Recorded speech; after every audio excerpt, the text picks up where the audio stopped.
En 1948 est créé dans la ville de Bad Arolsen en Allemagne un service international de recherche, ou IST, International Tracing Service, renommé Archive Arolsen en 2019. Son but, retrouver les victimes civiles des persécutions nazies, réunir les familles dispersées et contribuer au devoir de mémoire.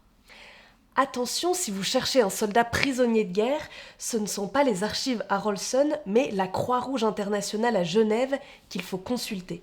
Voir ma vidéo sur ce thème, le lien est juste sous l'écran.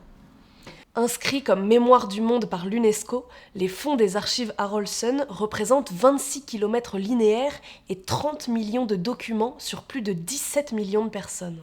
Sa vocation initiale était de retrouver, à la demande des familles, des civils disparus, déportés, détenus dans des camps ou en travail forcé sur tout le territoire occupé par l'Allemagne de 1933 à 1945. Et il n'a cessé pour cela de collecter des informations partout en Europe. Aujourd'hui encore, le centre reçoit 24 000 demandes de familles par an de 70 pays différents. Il peut y répondre en allemand, en anglais, en français, en polonais et en russe. Dans plus d'un cas sur deux, il réussit à donner des informations sur la disparition et parfois à rassembler des frères et des sœurs. Un formulaire de demande de recherche est disponible en ligne, mais vous pouvez consulter les fonds sur place ou en partie sur Internet. Le site donne accès à une bibliothèque virtuelle, à un e-guide permettant de comprendre les abréviations des documents des camps et à une recherche en ligne dans près d'1 million de documents déjà numérisés. Les numérisations ont privilégié les documents sur les personnes déplacées ou disparues, notamment les enfants, et ceux sur les camps de concentration, les ghettos et les centres de détention nazis avec des listes de prisonniers. Familles juives, opposants politiques, résistantes, tziganes, travailleurs forcés, toutes les victimes civiles du nazisme peuvent potentiellement y figurer.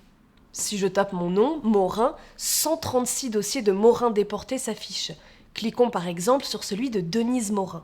Les 7 documents de son dossier apparaissent que vous pouvez consulter. Sa date de naissance à Rouen en 1917 est notée et vous avez ses fiches de transfert de camp en camp jusqu'à Ravensbrück où elle est morte en 1944.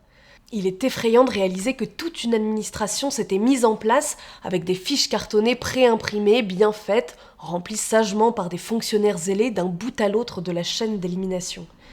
On rejoint l'analyse d'Hannah Arendt sur la banalité du mal, le totalitarisme plaçant ses citoyens dans un engrenage progressif, leur faisant juger normal l'inacceptable.